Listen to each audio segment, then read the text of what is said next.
1, 2, 3, and 4.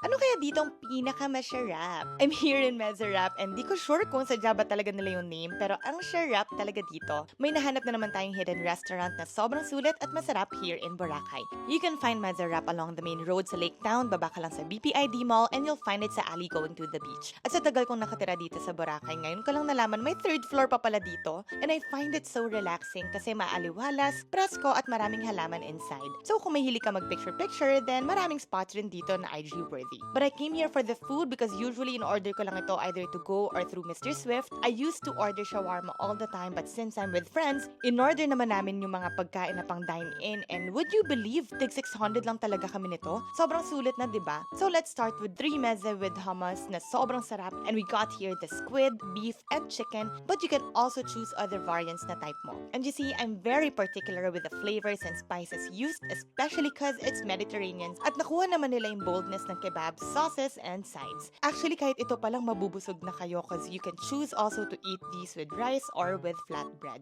Next is the grilled beef belly and ito yung highly recommended ko. We also tried the chicken turmeric rice and sakto lang but siguro I'd get the beef next time. And last but not the least, my go-to beef mozzarella shawarma cause I love cheese and pwede mo rin ito pahati para maging for sharing siya. So overall, we have all these and I'm obsessed with how vibrant their presentation is. So bring your friends here cause it is worth visiting and don't forget to like and follow for more Boracay hidden gems.